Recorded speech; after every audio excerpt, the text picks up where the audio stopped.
Bocah umur 9 tahun itu dijadikan panglima perang dan bisa membunuh musuhnya, para sedulur.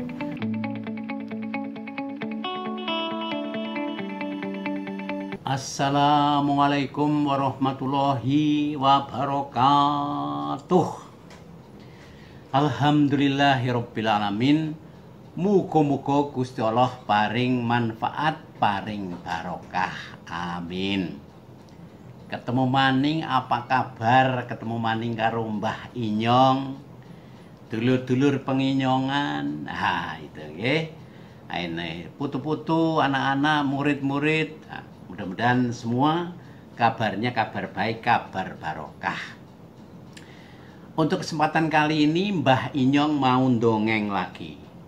Nah, itu dongeng yang betul-betul barang nyata, bukan goroh. Apa tumon ajaib ing atasnya. Napa niku ing atasnya? Ing atase bocah umur 9 tahun itu dijadikan panglima perang dan bisa membunuh musuhnya, para sedulur, dengan cara yang gampang, ipilitik. Ya, cukup diketepil plinteng itu dengan batu, para sedulur. Nggih. Umur 9 tahun. Lah, kepriben ceritani si Mbah.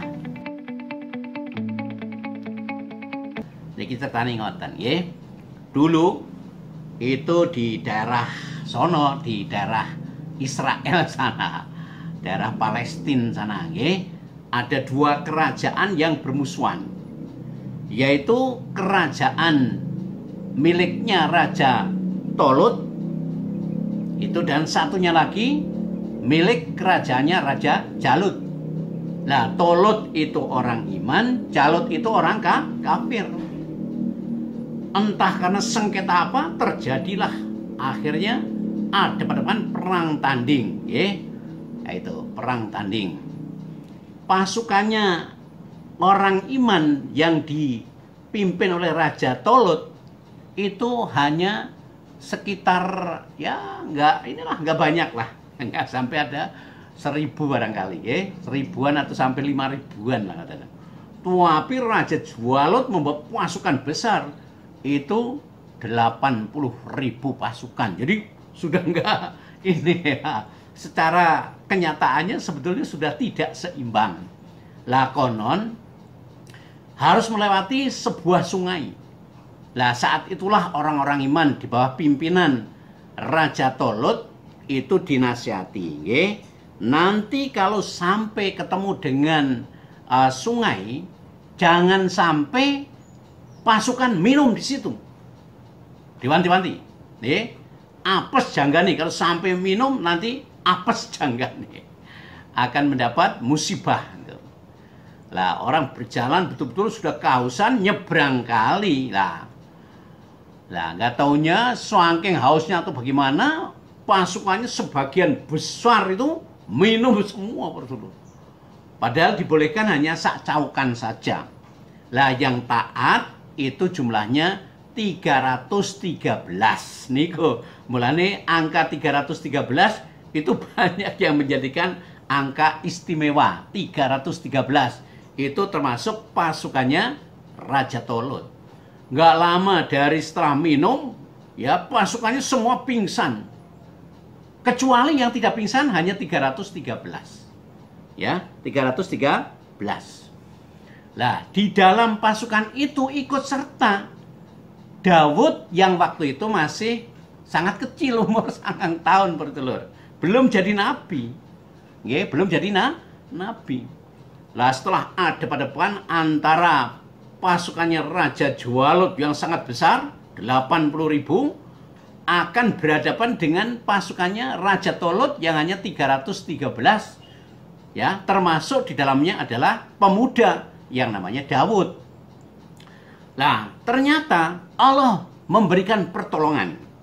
Ya, Allah memberikan pertolongan. Carane Allah menyuruh batu kerikil kecil yang untuk pelintang, yang untuk ketepil itu, ya, 3 buah. Disuruh menolong Nabi. Waktu itu belum jadi nabi, disuruh menolong Daud. akhirnya kelihatan pasukannya berat sebelah. Ya, secara kenyataan, secara de factonya Jalut di atas angin bakalan tumbang semua, bakalan ludes semuanya pasukannya Raja Tolut. Sambil sombongnya dikeluarkan, tertawa terbahak-bahak. Tertawa terbahak-bahak. Lah, saat itulah kesempatan diambil dengan sebaik-baiknya oleh pemuda yang namanya Daud. Dipanggil oleh batu tadi, dipanggil, Daud, Daud, kesini, kesini, kesini. Batu manggil. Karena apa? Diperintah oleh Allah 3 batu. Ya. Lah setelah datang ke situ ngomong, ini kamu pelinteng saja, kamu ketepil saja Raja Jalut itu nanti waktu tertawa terbahak-bahak, pelinteng saja supaya tepat di mulutnya gitu. Nah, itu akhirnya betul dilaksanakan oleh Daud, pemuda Daud.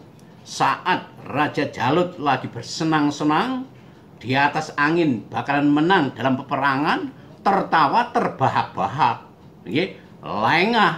Lalu pemuda Daud dengan batu yang tadi manggil-manggil, ya dimasukkan di ketepilnya, ditarik panjang, ya, bus mungkin pakai membaca Bismillah atau bagaimana, buat terlepas, langsung pecah kepalanya Raja Jalut. Kocap kacarito sirna mergo ayung ding ding ding ding ding ding tung pling tung pling tung pling tung pling, belang tewas.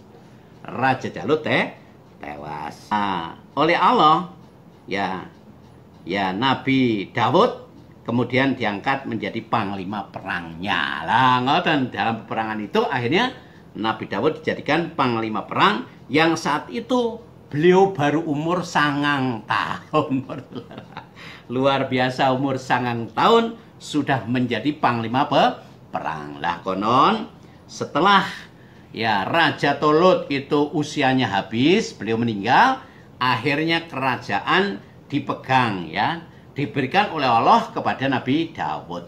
Itu ngeten nggih. Lah pada saat setelah tadi para sedulur menyeberang sungai, 313 pasukan yang kelihatannya sudah di atas angin bakalan ludes, bakalan tumbang ya.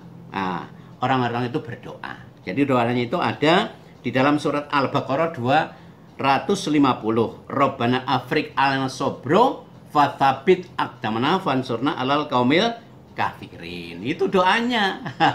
Pasukan 313. Kalau panjenengan pakai doa itu bagus, Pak Saudara.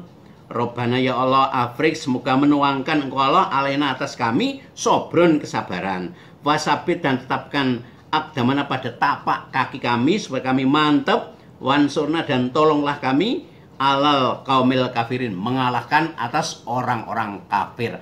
Akhirnya dengan ipilitik, dengan gampang Nabi Daud membunuh Raja Jalut. Itu, oke. Mudah-mudahan Allah paring barokah.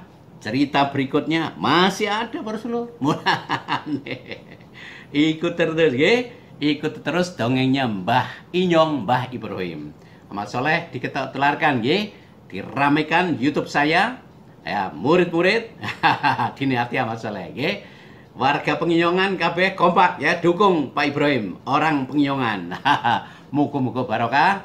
Matur kesuwun, terima kasih. Kalau ada kekurangannya mohon maaf.